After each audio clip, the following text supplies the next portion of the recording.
पाकिस्तान में जब भी सीमेंट सेक्टर की बात आती है तो सीमेंट सेक्टर में हमारे जहन में कुछ नाम जो आते हैं उनमें लक्की सीमेंट, डीजी खान सीमेंट ये आते हैं और हम शायद यही सोचते हैं कि ये बड़ी कंपनीज है। लेकिन यहाँ पर एक ट्विस्ट मौजूद है कि आप बिल्कुल गलत सोचते हैं। जी हाँ, लक्की सीमेंट इससे भी बड़ी कंपनी एक मौजूद है, बेस्ट वे सीमेंट। बिल्कुल, यू हेard इट राइट।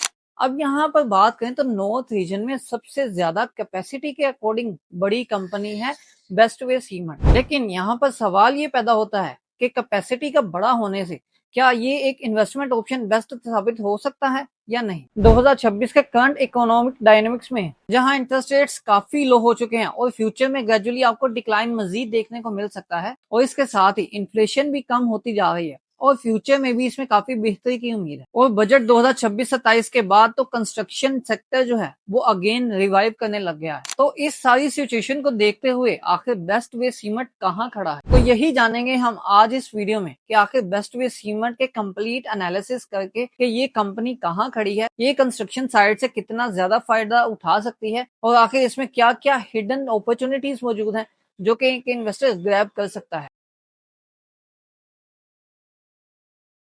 अस्सलाम वालेकुम गाइस, मैं शमशेब, आप देख रहे हैं B one billion YouTube channel जहां हम डेली बेसिस पर वीडियो अपलोड करते हैं डिफरेंट कंपनीज के एनालिसिस की। तो अगर आप किसी कंपनी का एनालिसिस चाहते हैं तो आप हमें वीडियो के कमेंट सेक्शन में कमेंट कर सकते हैं। इसके साथ साथ ही अगर आप पीएसएक्स की डेली की न्यूज एंड अपडेट्स अवेल करना चाहते हैं डेली बेसिस पर तो हमारा जाके second channel B one billion 1.0 Hafiz Mohammad Shoaib YouTube channel, आप उसको जाकर सब्सक्राइब कर लें ताकि आप डेली बेसिस पर पीएसएक्स से related news and updates timely avail करके अपडेट रह सकें।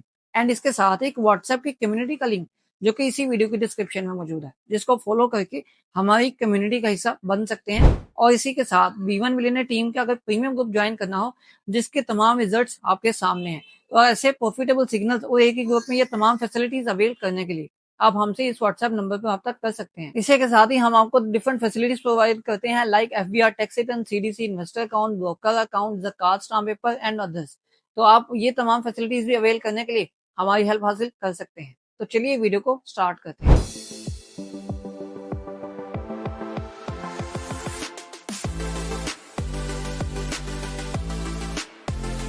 सबसे पहले हम यहाँ पर बात करते हैं बेस्ट वे सीमेंट के ऑपरेशनल बैकबोन की, जहां पर हम इसको लकी सीमेंट के साथ खड़ा करके देखते हैं कि आखिर लकी सीमेंट कहाँ खड़ा है और ये कंपनी कहाँ खड़ी है। अगर इस टाइम पर हम टोटल प्रोडक्शन कैपेसिटी की बात करें तो नॉर्थ का किंग सिर्फ बेस्ट वे सीमेंट ही है। लकी सीमेंट की प्रोडक्शन कैपेसिटी नॉर्थ रीजन में बेस्ट वे सीमेंट से काफी कम है।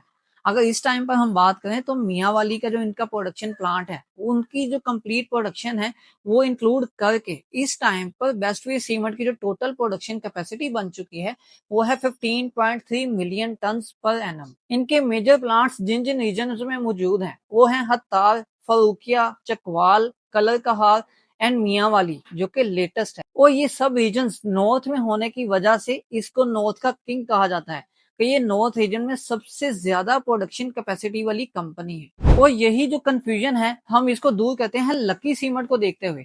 लकी सीमेंट जो कि नॉर्थ और साउथ दोनों का प्लेयर है।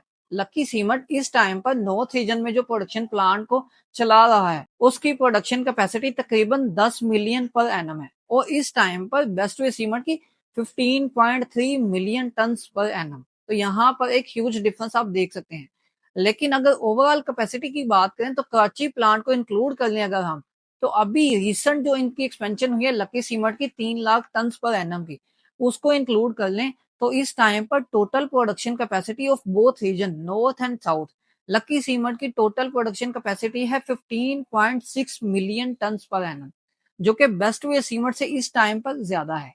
एक टाइम पर बेस्ट वे सीमेंट की जो प्रोडक्शन कैपेसिटी है वो टोटल लकी सीमेंट से ज्यादा हो गई थी, लेकिन इस टाइम पर लकी सीमेंट 3 लाख टन पर एनम के अकॉर्डिंग बेस्ट वे सीमेंट से ज्यादा बड़ा प्लेयर है। तो उम्मीद है यहाँ पर आप टोटली इस गेम को समझ गए होंगे। जो नॉर्थ का रीजन है उसमें सबसे बिगेस्ट जो हाईएस्ट कैपेसिटी वाला प्रोडक्शन का वाला प्लांट है जो कंपनी है वो है बेस्ट वे सीमेंट कंपनी। अगर हम इनके ऑपरेशनल एज की बात करें तो वो है इनकी एनर्जी ऑप्टिमाइजेशन स्ट्रेटेजी। हम सब जानते हैं कि सीमेंट सेक्टर में सबसे बड़ा एक्सपेंस जो होता है वो होता है एनर्जी और कोल का। तो इसी चीज को टैकल करने के लिए बेस्ट वे सीमेंट ने अपने तमाम प्लांट्स पर वेस्ट हीट रिकवरी सिस्टम लगाए हुए हैं और एनर्जी के लिए सोलर पावर प्लांट्स भी लगाए हुए हैं। इससे ग्रीन एनर्जी पर शिफ्ट होने की वजह से इनकी ग्रिड इलेक्ट्रिकल डिपेंडेंसी काफी कम हो चुकी है, जो इनको अपने कंपटीटर कंपनी से एक स्टेप आगे ही रखती है जब भी कोई टैरिफ्स इंक्रीज होते हैं इलेक्ट्रिसिटी पर। तो अगर यहाँ पर हम इसकी बात करें तो आप देखें कि सबसे पहले जो है total waste heat recovery capacity, basically ये तो सबसे पहले सिस्टम लगाया था बेस्ट वेस्ट सीमेंट ने, जो कि अपने चकवाल प्लांट पर 15 मेगावाट का लगाया था। अगर हम इसकी टोटल कैपेसिटी की बात करें तो इसके पांचों प्लांट्स पर, पांचों साइट्स पर ये 56.3 मेगावाट की कैपेसिटी लगी हुई है। अगर हम सेम ऐसे इसको अगर लकी सीमेंट से कंपेयर करें तो उसके पास दोनों साइट्स पर, जो कि कराची और पीजू दोनों जगह पर 56 मेगावाट की कैपेसिटी लगी हुई है।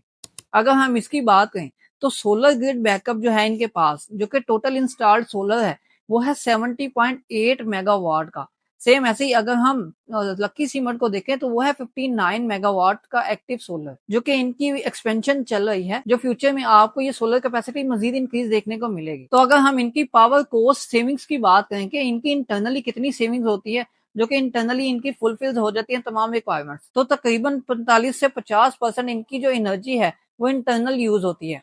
एंड सेम ऐसे ही जो 30 से 35% एनर्जी है इंटरनली यूज होने वाली, वो लकी सीमेंट के पास है। तो एफिशिएंसी के अकॉर्डिंग देखें, जो कि एनर्जी सिस्टम्स को देखते हुए एनर्जी सिस्टम में बेस्ट वे सीमेंट आगे है। तो यहाँ अगर हम इसकी statement of profit and loss को देखें तो यहाँ देख सकते हैं फुल ईयर, जो कि फाइनल ईयर 2025 में जो नेट रेवेन्यू जनरेट हुआ था वो 107.8 बिलियन रुपीस का था। इनकी जो नेट इनकम है वो 23.9 बिलियन की आई 2025 की, और इसके ग्रोस प्रॉफिट मार्जिन तकरीबन 36% के आसपास थे, और एट द एंड इसकी अर्निंग पर शेयर 40.2 रुपीस की आई। और अगर हम नेक्स्ट देखें, अगर थर्ड क्वार्टर 2026 की बात करें तो 26 बिलियन का टोटल रेवेन्यू जनरेट किया गया, जो कि 2.4% अप है। एंड सेम ऐसे ही 6.82 बिलियन इनका जो है नेट इनकम आई, जो कि तकरीबन 12% अप है। एंड सेम ऐसे ही ग्रोस मार्जिन जो है इनके डिक्रीज हुए, विच इज अराउंड 25%। और एट दी एंड अगर हम ईपीएस की बात करें तो 11.43 इसकी ईपीएस निकल कर आई है। तो अब अगर हम नेक्स्ट बात करें उस फैक्टर की, जिस फैक्टर की वजह से सीमेंट सेक्टर में आते ही लोग इसको काफी ज्यादा चूज करते हैं, सबसे बड़ी कंपनी होने के साथ साथ नेक्स्ट जो ऑप्शन आता है वो होता है इसकी डिविडेंड यील्ड। बिल्कुल, इस टाइम पर अगर आप देखें तो जो सीमेंट सेक्टर है उसकी डिविडेंड यील्ड है 5.1%, लेकिन इस स्टॉक ने इस टाइम पर जो डिविडेंड यील्ड अपनी प्रोवाइड करा है, जो कि 2025 में 10 रुपीज डिविडेंड दे के इसकी डिविडेंड यील्ड बनी थी तकरीबन 7 से 8% की, which is higher than sector dividend yield. अगर हम इसी की हिस्ट्री देखें तो इसने हिस्ट्री में 10 से 14% का डिविडेंड यील्ड भी दी है। और हम 12 ट्रेलिंग मंथ्स की बात करें तो उसमें आपको 7 to 8% की डिविडेंड यील्ड देखने को मिलेगी, क्योंकि अराउंड 30% इसने जो डिविडेंड है इस टाइम पर 12 ट्रेलिंग मंथ्स में दे दिया है।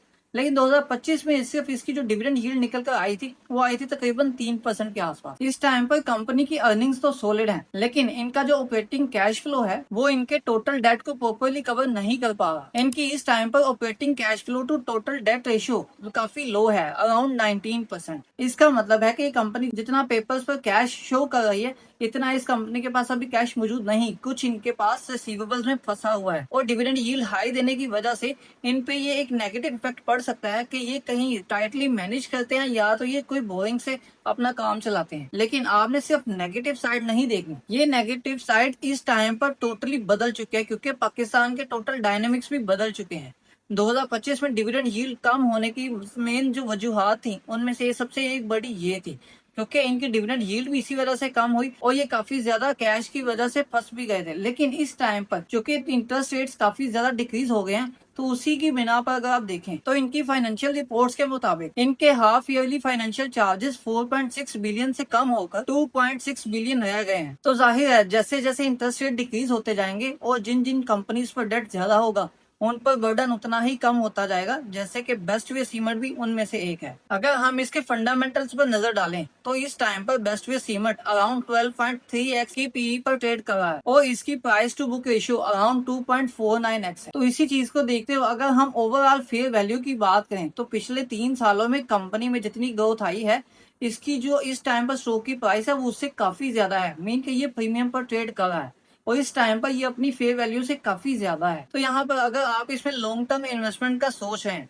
तो आपको इस कंपनी में टोटल डिस्पैचेस जो कि मंथली वाइज डाटा आता है हर ब्रोकर की तरफ से, आपको उस पर नजर लाजमी रखनी चाहिए। एंड मोस्ट इंपोर्टेंट इसकी स्टेटमेंट्स पर, इसके टोटल लेवरेज पर। तो इसके साथ ही अगर आप शॉर्ट टर्म में आते हैं तो शॉर्ट टर्म में आप टेक्निकल बेस पर इस पे ट्रेड कर सकते हैं।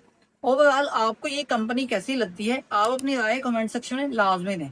और आपको इसके बिहाफ पे अगर कोई दूसरी लकी सीमेंट या कोई दूसरी कंपनी मिले तो आप किसको चूज करेंगे, आप अपनी राय कमेंट सेक्शन में लाजमी दीजिए। आपको वीडियो कैसी लगी, वीडियो को लाइक और दूसरों के हेल्प के लिए शेयर करें।